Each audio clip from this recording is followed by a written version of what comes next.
नमस्कार, दीप्स किचन मराठीमध्ये मी दीपाली आपलं मनापासून स्वागत करते। चला तर मग आजच्या आपल्या रेसिपीला सुरुवात करूया। तुम्हाला फुटाण्याची डाळ आणि टोमॅटोची आमटी करून दाखवणार आहे। तर त्यासाठी मी इथे 3 मीडियम साईजचे टोमॅटो घेतलेले आहे। टोमॅटो कट करून घेतलेत आणि अशी लहान साईजची वाटी मी अर्धी वाटी फुटाण्याचं डाळ घेतलेला आहे। आपण ह्याला भाजकी डाळ सुद्धा म्हणतो।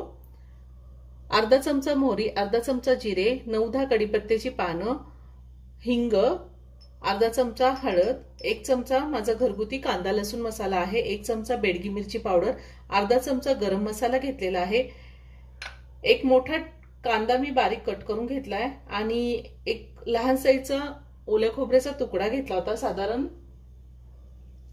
एवढा ओल्या खोबऱ्याचा तुकडा घेतलेला मी आणि त्यातच 8-9 लसणाच्या पाकळ्या आणि अर्धा चमचा जिरे मी कुटून घेतलेला आहे।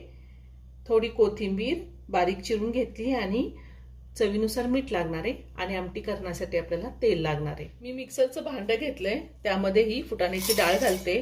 पोहे खायचे चमचे सांगायचं झालं तर 5 चमचे फुटाण्याची डाळ आहे आणि त्यातच आपल्याला टोमॅटो घालायचा आहे।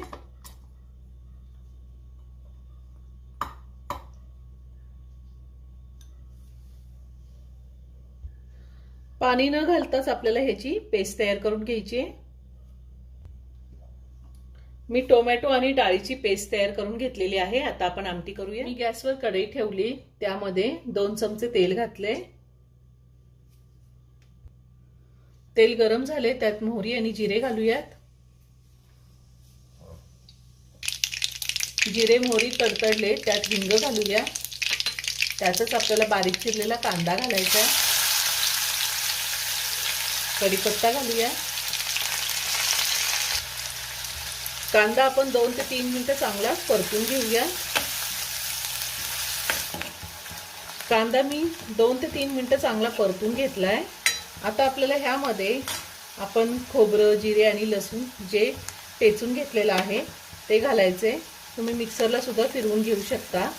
त्यातच आपल्याला थोडी कोथिंबीर घालायची। सगळं व्यवस्थित मिक्स करून घेऊया।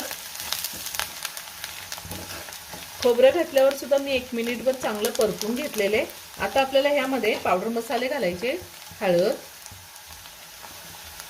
कांदा लसूण मसाला, तिखटाचं प्रमाण तुम्ही तुमच्या आवडीनुसार कमी किंवा जास्त घेऊ शकता, बेडगी मिरची पावडर आणि गरम मसाला।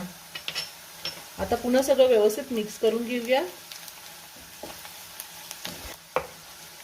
आता ह्यामध्ये आपल्याला थोडं पाणी घालायचंय, म्हणजे आपण जे पावडर मसाले घातले ते जळणार नाही। अगदी थोडं पाणी घातले मी। पुन्हा सगळं व्यवस्थित मिक्स करून घेऊया। आता आपण टोमॅटो आणि फुटाण्याचं डाळ जे मिक्सरला बारीक करून घेतलेले ते घालायचे आणि पुन्हा चांगलं तेल सुटेपर्यंत परतून घ्यायचे। टोमॅटो आणि हे फुटाण्याचं डाळ परतून होतंय तोपर्यंत मी साईडच्या गॅसवरती पाणी गरम करायला ठेवलंय। मी 2 मिनिटं चांगलं परतून घेतलेलं आहे, छान तेल सुटले। आता आपल्याला ह्यामध्ये पाणी घालायचे, पाणी गरम करूनच घ्यायचे। तुम्हाला आमटी किती पातळ किंवा घट्ट हवी आहे त्या अंदाजे पाणी घालू शकता। मी साधारण 2 ग्लास पाणी घातलेलं आहे। आता पुन्हा सगळं व्यवस्थित मिक्स करून घेऊया। मी हे सगळं व्यवस्थित मिक्स करून घेतलेलं आहे। आता आपल्याला ह्यात चवीनुसार मीठ घालायचे। पुन्हा सगळं व्यवस्थित मिक्स करते आणि ही आमटी आपल्याला चांगली 3 ते 4 मिनिटं उकळून घ्यायची आहे। साधारण 3 ते 4 मिनिटं मी आमटी चांगली उकळून घेतलेली आहे। खूप छान झाली आमटी। आता वरतून थोडी कोथिंबीर घालूया। पुन्हा सगळं व्यवस्थित मिक्स करून घेते आणि आमटी मी एका बाउलमध्ये काढून घेते। तयार झाली फुटाण्याची डाळ आणि टोमॅटोची आमटी। खूप छान झालेली आहे आमटी। ही आमटी आपण भातासोबत किंवा बाजरीची भाकरी, ज्वारीची भाकरी कशासोबतही खाऊ शकतो। खूप छान लागते। तुम्ही नक्की करून पहा। व्हिडिओ जर आवडला तर व्हिडिओला लाईक आणि शेअर करायला विसरू नका। रेसिपी आवडली असेल तर कमेंट करून नक्की कळवा। पुन्हा भेटूया अशाच एका छानशा साध्या आणि सोप्या रेसिपी बरोबर। धन्यवाद।